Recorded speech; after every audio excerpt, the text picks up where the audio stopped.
Hey Kentucky, welcome back. It's time to talk more topics. First up, the Bluegrass State gets low marks in a new report on how states are handling the pandemic. TheTruthAboutInsurance.com ranks Kentucky the 9th least responsible state when it comes to preventing the spread of COVID-19. It finds only 32% of Kentuckians are wearing masks, just over 20% are sheltering in place. The survey also looks at the state's number of COVID-19 tests, with about 7,500 tests per 100,000 people. Ohio is at number 4 and Indiana is the 5th most irresponsible. New York comes in as the most responsible.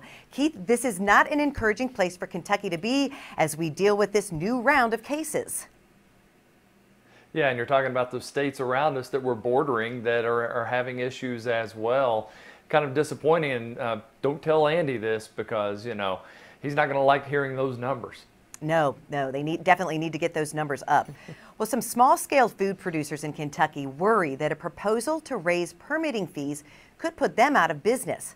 The Kentucky Department of Public Health is considering changing the fees for food inspection for nearly 550 producers.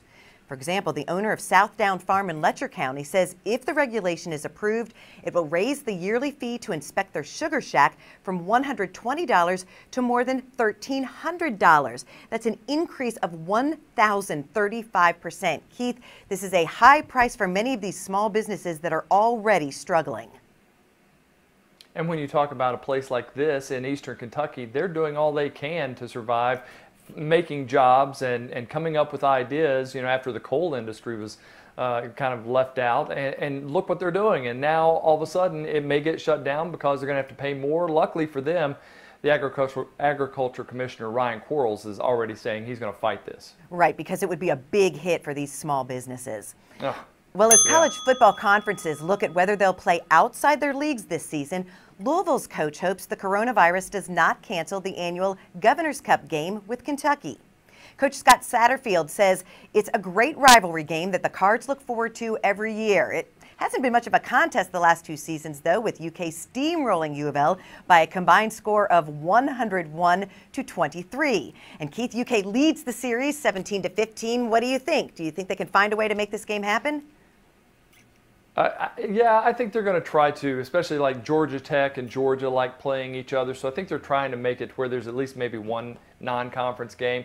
I'm not sure Scott Satterfield really meant that he wants this game going on, at least not right now. He'd love to have 1 year off to keep building up his recruits. Yeah. But nonetheless, you don't want to get cocky if you're True Blue fans, because we've seen the shoe on the other foot as well, and Louisville's had some dominant times too. Yeah, that's for sure. Well, former Kentucky high school football star Damian Harris returned to Richmond to give his mother a birthday gift she'll never forget. The former Madison Southern star and current New England Patriots running back gave his mom, Lynn, a brand new Jaguar F-Pace. She was in tears as she removed the blindfold to see her surprise. Keith, he has a $3.6 million contract, so good to see he is putting his money to good use for all his mom has done and sacrificed for him.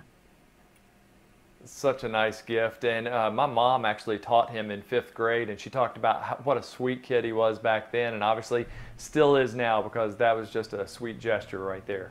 Yeah, and he said he's going to honor his mom every day, and this is just one way to do that, so that's super.